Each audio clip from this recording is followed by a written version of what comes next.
Saudara, televisi pemerintah Iran menampilkan rekaman sebuah kapal yang diklaim hasil cegatan Korps Garda Revolusi Iran di Selat Hormuz. Video memperlihatkan kerusakan parah pada kapal. Namun, lokasi dan tanggal rekaman tidak dapat diverifikasi secara independen. Pihak Teheran mengklaim insiden ini terjadi di kawasan Selat Hormuz di tengah pembatasan transit dan blokade Washington terhadap sejumlah pelabuhan utama Iran. Iran menuntut kapal-kapal yang menggunakan rute dekat dengan perairannya berkoordinasi melalui otoritas maritim yang terkait, sekaligus memperingatkan agar tidak coba melintas tanpa mematuhi ketentuan tersebut.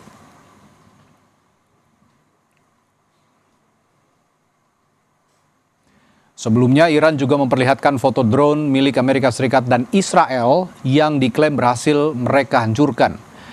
Presiden Iran Masoud Pezeshkian kembali menegaskan Amerika Serikat dan Israel heran karena negaranya tidak runtuh oleh gempuran bertubi-tubi yang dilancarkan dua negara tersebut.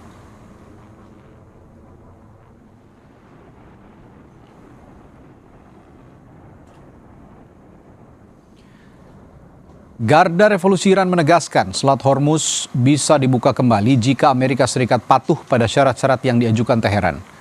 Pernyataan ini membantah spekulasi bahwa nasib jalur logistik energi global tersebut terikat pada negosiasi antara Iran dan Oman.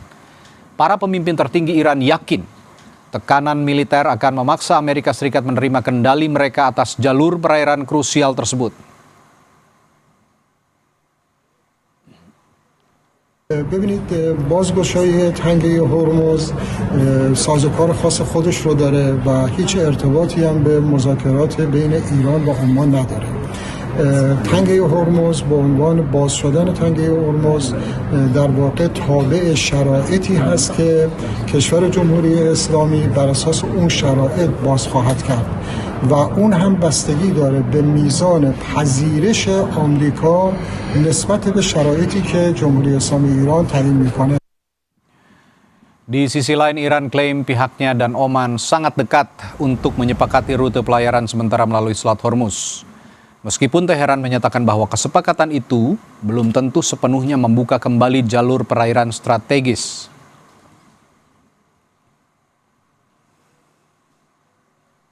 تعیین این مسیر بین ایران و عمان لزوما به معنی باز شدن تنگه هرمز نیست. اون تابع شرایط دیگری هم هست و باید موارد نقض یادداشت تفاهم که از سوی آمریکا صورت گرفته یک به یک جبران بشه و همه اونها صورت بگیره تا امکان تنگه هرمز با توجه به صلاح دید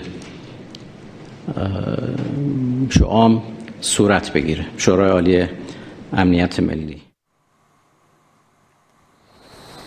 Presiden Amerika Serikat Donald Trump mengklaim perang terhadap Iran segera selesai.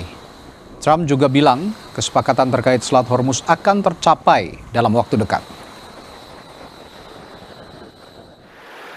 think it's going to end pretty soon. I don't think they can go much longer. Yeah, please. Has a deal been reached to reopen the Strait of Hormuz? Well, I don't want to say it has been. It's sort of open right now. We control it, but they can always shoot something. They always have something or drop a mine. I think we're doing very well. I just, I'm involved in the negotiation. I think we're doing fine. It could be soon, yeah. Saudara, apakah Amerika Serikat akan tunduk pada syarat-syarat Iran agar Selat Hormuz dibuka, atau Donald Trump justru bersikeras Iranlah yang harus ikuti kemauan Amerika Serikat? Kita bahas bersama pengamat Timur Tengah atau pengamat hubungan internasional, pakar hubungan internasional Universitas Parahyangan, Julius Purwadi. Selamat malam, Pak Julius. Selamat malam, Mas Radi. Baik, Pak Julius, Donald Trump kan mengklaim kesepakatan sudah dekat katanya. Tapi IRGC, Garda Revolusi Iran, justru memaksa Amerika Serikat patuh pada syarat berat di Selat Hormuz. Nah, kira-kira siapa yang akan mengalah kalau situasinya seperti ini? Tidak ada yang akan mengalah, Mas Radi. Ya, saya kira dan perkembangan yang terbaru itu menunjukkan bahwa semakin ketat syarat yang diajukan oleh Iran. Dan itu artinya bahwa Iran makin mengontrol perundingan, utamanya terkait dengan Selat Hormuz. Nah, yang kita tahu dan tadi sudah diberitakan dengan sangat baik, dengan sangat gamblang, ada 6 persyaratan baru yang ditetapkan oleh Dewan Keamanan Nasional Iran. Dan ini bahkan melebihi dari kesepakatan yang sudah ditandatangani dalam MOU bulan Juni beberapa waktu yang lalu.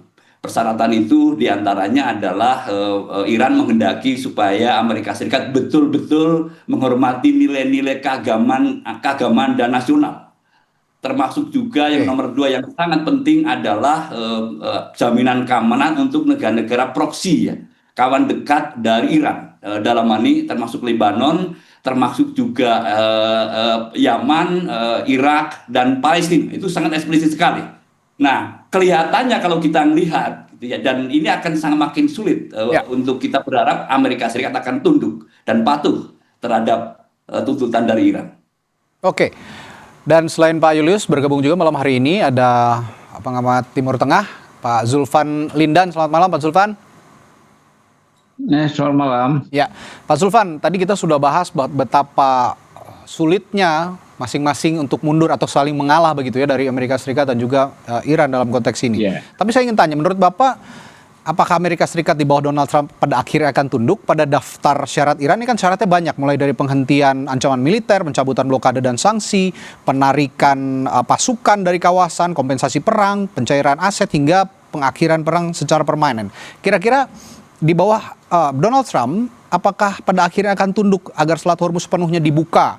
Atau justru Trump sepenuhnya akan memaksa dan mengikuti kemauan Amerika Serikat soal kebebasan navigasi tanpa kontrol yang sudah Iran batasi juga, Pak Zulfan?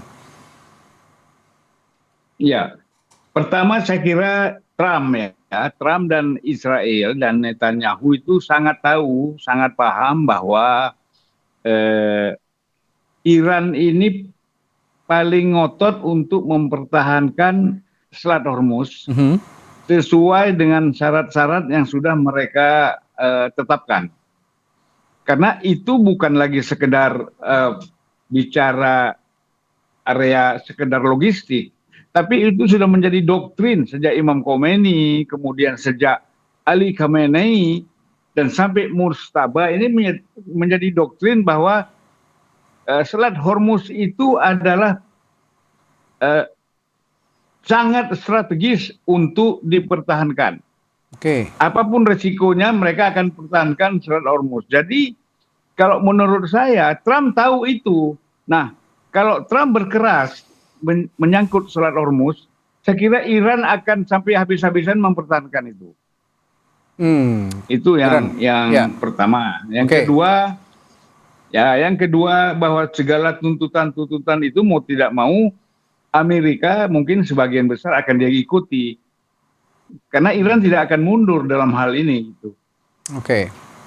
Ya, Iran tidak akan mundur dalam hal ini. Saya kembali ke Pak Julius. Iran kan sudah menyatakan bahwa pembukaan Selat Hormuz ini tidak ada hubungannya dengan negosiasi mereka dengan Oman. Nah, dalam konteks hubungan internasional, sebenarnya apa yang sebenarnya dilakukan Oman? Peran apa yang dilakukan Oman di tengah kebuntuan Amerika Serikat dan Iran saat ini, Pak Julius? Oke, pertama bacaan saya itu Iran mencoba mendekati Oman supaya posisi dari Iran semakin kuat. Nah, negosiasi yang sedang dilakukan dengan Oman kan terkait bagaimana mengelola Selat Hormuz. Dan yang kita dengar kesepakatannya sampai hari ini adalah nanti kapal-kapal yang akan masuk ke Teluk Persia itu lewat jalur Iran yang dekat dengan Iran, yaitu jalur utara. Lalu kemudian yang keluar itu lewat jalur selatan. Itu yang kita dengar ya kesepakatannya. Dan itu disebut juga belum tentu gitu ya. Belum tentu itu nanti yang akan menjadi posisi Iran. Karena ini kan lebih mencerminkan posisi dari para negosiator yang mencerminkan dari posisi kira kurang lebih Menteri Luar Negeri termasuk dalam ini Presiden Masoud Pezeshkian. Itu konteks yang dipaparkan tadi. Nah, kalau saya kembali ke tadi posisi Iran yang sepertinya sulit untuk melunak begitu ya. Ke Pak Zulfan, berdasarkan pemahaman Bapak tentang karakter politik dalam Iran dan pengalaman langsung melihat situasi di Teheran, kira-kira seberapa besar kemungkinan kepemimpinan Iran ini bisa melunak atau bersedia melunak jika Amerika Serikat tidak memenuhi hampir semua tuntutan mereka? Sampai sekarang kan tidak ada tuntutan-tuntutan yang dipenuhi oleh Amerika Serikat, Pak Zulfan. Pertama, kalau tadi kita bicara agama ya, keyakinan bahwa dalam keyakinan, terutama saya mengatakan keyakinan ulama-ulama ulama-ulama utama di Iran, kita sebutkanlah semacam Syiah, itu mereka sangat yakin, bahkan saya mendapatkan buku-buku mereka, bahwa tidak akan pernah damai dengan yang namanya Zionis. Itu yang pertama. Dan mereka sudah menaruh Amerika dan Israel itu Zionis. Dan mereka yakin dalam Al-Quran, kita tidak akan pernah damai dengan mereka.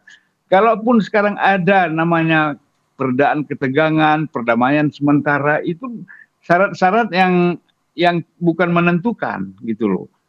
Jadi kalau kita bicara dari keyakinan itu bisa semacam doktrin ya, keyakinan yang mereka pegang, dan Mojtaba sangat berpegang kepada itu. Oke, ini kaitannya. Gini, saya tambahkan. Oke, silakan Pak Zulfan. Saya tambahkan sedikit. Jadi karakter Iran, mereka tahu betul bagaimana berpolitik. Defensif aktif, itu dia. Jadi mereka tidak defensif mati, defensif aktif. Jadi itu adalah mereka defensif, tapi mereka perang juga. Jadi dua-dua dijalankan.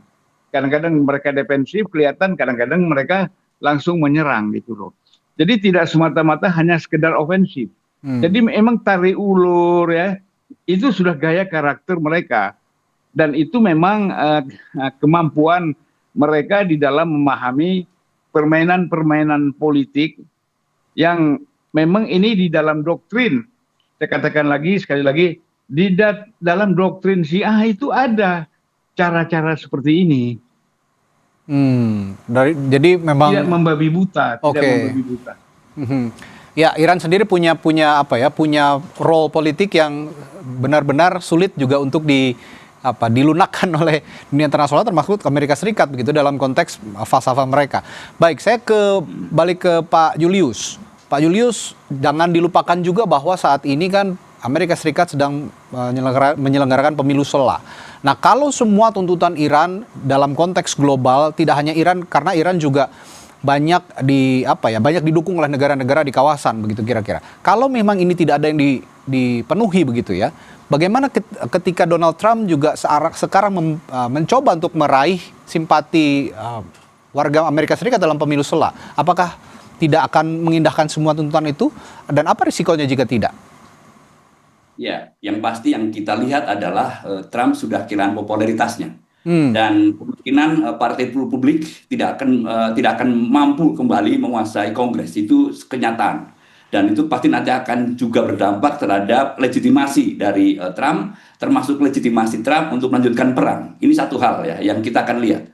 Dan saya membaca bahwa Trump itu sangat berhitung dengan kehilangan popularitasnya. Sehingga dia harus berhitung juga bagaimana positioningnya menghadapi Iran. Termasuk kelihatannya dia akan tetap bersikeras untuk tetap seolah-olah melanjutkan atau membiarkan situasi perang ini. Situasi saat ini kan yang disebut dengan neither war nor peace. Tidak ada perang, tidak ada perdamaian. Kan situasi seperti ini. Dan seolah akan digantung. Dan itu lebih baik untuk Trump dalam menjelang pemilihan sela yang sudah sangat dekat sekali ini, Mas Radi. Ya, itu yang akan diderita juga oleh Trump jika memang ya ini, tapi risiko itu kira-kira akan diambil ya Pak Julius ya? Ya, yang pasti ada yang pasti langsung ditolak ya, tuntutan dari Keamanan Nasional, yaitu terkait dengan ganti rugi. Amerika Serikat harus ganti rugi terhadap segala macam kerusakan yang sudah dilakukan, yang sudah terjadi sejak 28 Februari sampai MOU ditandatangani. Lalu kemudian ada lagi kerusakan yang disebabkan karena pelanggaran dari MOU gitu. Itu tuntutan yang sangat jelas di butir yang keempat. Dan Kongres sepakat saya kira bahwa Amerika Serikat tidak akan pernah memberikan ganti rugi kepada Amerika Serikat. Dan untuk aspek ini kelihatannya Trump akan berkeras. Never ever memberikan ganti rugi ke Iran. Baik, dalam konteks Iran yang punya juga pendirian begitu, saya ke Pak Zulfan kembali. Kira-kira Iran saat ini menyatakan juga bahwa mereka memegang kartu as Selat Hormuz, katanya begitu. Seberapa kuat sebenarnya posisi tawar Teheran secara geopolitik dan ekonomi? Dan apakah Amerika Serikat benar-benar punya opsi realistis untuk membuka selat secara paksa tanpa biaya yang sangat mahal, Pak Zulfan? Ya, Iran kan sudah berhasil mengalihkan medan perang ini, medan pertempuran ya. Harusnya kan itu menghancurkan kota-kota, tapi dia bisa menggeser itu ke Selat Hormuz. Itu satu kemenangan Iran. Artinya bahwa Amerika semakin jauh dari pasukan daratnya masuk ke Iran. Karena ini perang di udara dan laut. Oke. Ya, nah, maritim. Jadi kalau menurut saya bahwa Iran itu akan mempertahankan sesuai dengan apa yang dikatakan oleh Ali Khamenei, itu adalah modal terbesar kalian dalam menghadapi Amerika. Jadi mereka mereka yakin betul bahwa Amerika itu akan kalah dan mereka tidak akan tunduk apapun sampai darah terakhir untuk mempertahankan negaranya dari penjajahan Amerika dan Israel. Itu doktrin. Jadi saya kira bahwa akan sulit.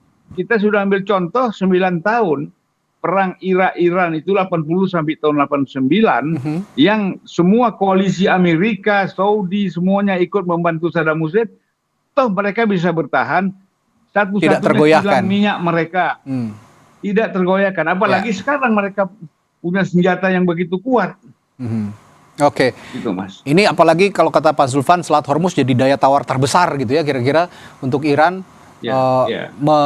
Memberikan efek lalah begitu terhadap Amerika Serikat untuk kembali membuka atau menutup Selat Hormuz. Tapi saya terakhir ke Pak Julius, kira-kira apakah kesepakatan sementara Iran-Oman soal pengaturan jalur pelayaran di Selat Hormuz ini bisa menjadi jalan tengah, atau justru Iran akan tetap mengaitkannya dengan syarat-syarat politik terhadap Amerika Serikat, Pak Julius? Ya, yang pasti yang kita pahami adalah kontrol Selat Hormuz itu tetap ada di Iran. Sekalipun tadi ada seolah-olah kesepakatan bahwa nanti akan dikelola bersama. Yang masuk lewat utara, lalu yang keluar lewat selatan. Itu kan begitu gitu. Dari Dewan Keamanan Nasional Iran itu saya kira posisi sangat jelas, termasuk juga IRGC itu kan sangat clear bahwa itu akan ada di kendali dari Iran, dan itu harus dikoordinasikan dengan IRGC. Itu kan harga mati. Jadi kalau sekarang misalnya dalam waktu dekat ada kesepakatan tentang pengelolaan tadi, jalur masuk jalur keluar, itu juga belum tentu menggambarkan posisi dari Iran. Tetapi yang kita baca tentu saja adalah ada ruang negosiasi yang Iran sebenarnya siap untuk negosiasikan gitu. Tetapi apapun ya, sebetulnya ini meninggalkan Amerika Serikat ya, bahwa bukan Amerika Serikat yang menentukan nasib Selat Hormuz, tetapi Iran dan termasuk Oman. Dan itu posisi Iran menjadi semakin kuat, Mas Radi ya, dalam konteks negosiasi dengan Amerika Serikat. Oke, kalau tadi kata Pak Zulfan pada saat perang Irak-Iran, Irak ditopang dengan semua sekutu Amerika Serikat begitu ya di kawasan, itu berakhir dalam 9 tahun, kita belum terlihat ini seberapa kuat atau seberapa lelah Amerika Serikat akan terus menggempur Iran, akan terus mengganggu kedaulatan Iran. Tapi ya dampak negatifnya adalah semakin lama ini dampak global juga akan semakin terasa. Mudah-mudahan ini tidak terjadi. Terima kasih pakar hubungan internasional Pak Julius Purwadi yang juga bergabung di Sapa Indonesia Malam. Lalu juga ada pengamat Timur Tengah Pak Zulfan Lindan. Kita akan jumpa lain waktu. Selamat malam. Sampai jumpa Pak. Ya, selamat malam. Terima kasih. Mas Rius semuanya. Mas Radi. Saudara, kebakaran di kawasan belum bisa dikendalikan sepenuhnya. Cuaca dan jalur sulit jadi kendala besar pemadaman api. Kami hadirkan informasinya selepas jeda di Sapa Indonesia Malam.